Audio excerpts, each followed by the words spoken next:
Artificial intelligence seems like it's everywhere, but it's not always welcome. Graduates have booed commencement speakers who celebrate AI amid worries AI is going to take their jobs and lead to a bleak future. In fact, a recent opinion piece, the New York Times, spotlighted AI's impact on the current graduating class as one of the most prestigious universities in the world. And it was written by Stanford student and investigative journalist Theo Baker.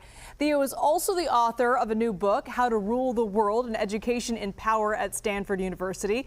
Theo, great to be with you. You write about being in the first class, really to be impacted by AI.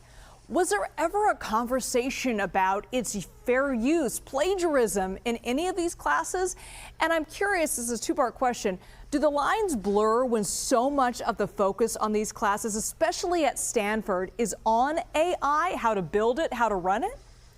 Yeah. Well, we were the first college class to arrive effectively with ChatGPT. It came on campus about 2 months after we did. And what it did was really heighten every trend that was already brimming beneath the surface. It's this sort of massive accelerant. One of the main effects has been to increase the stratification. Some people are getting very, very wealthy based off of AI. You know, the guy who taught me how to shotgun a beer freshman year dropped out of Stanford 6 months after he started his company with AI in the name. It was valued at over $1 billion. But for many people, the ladder is being drawn up. Last year was the first time in over 2 decades that Stanford's computer science enrollment went down, as I understand it. So this is really the thing about AI, is that it takes everything and it makes it more pronounced. Have you spoken to anyone, either a teacher or fellow students, that are worried about AI's use in the classroom? I mean, recently we've seen commencement speakers booed when they talk about the future of AI. Is anyone at Stanford completely rebelling against it?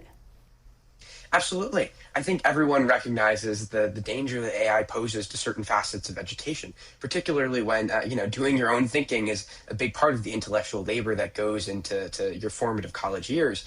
The thing is, though, people also realize it's something they can get rich off of. Stanford is one of these places that has become increasingly commercialized. No longer is education the primary goal. It's whether or not you're going to get a job or whether or not you're going to get rich. And that means it's sort of the vanguard of a trend that we've seen across higher education.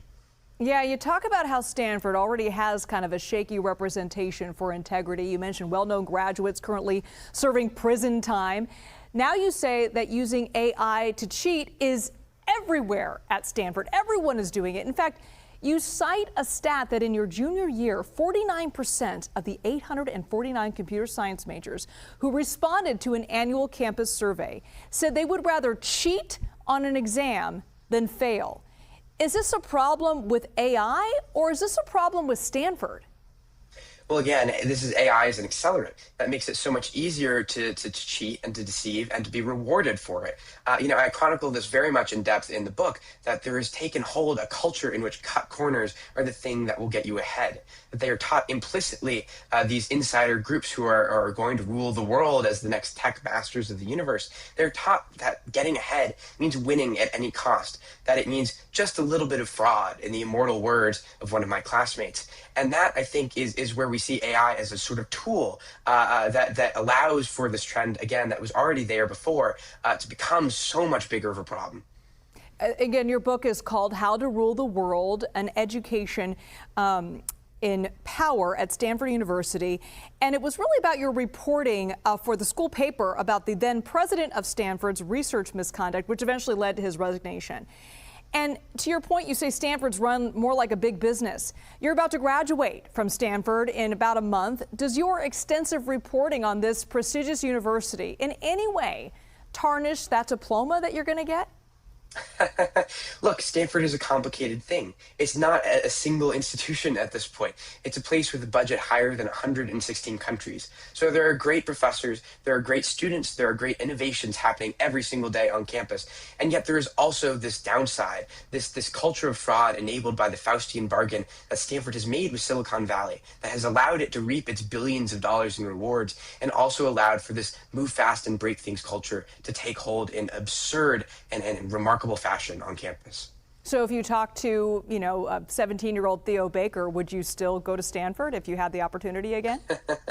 I think I made the right choice given the information I had. Theo Baker, thanks so much. Good luck on those Thank you. finals.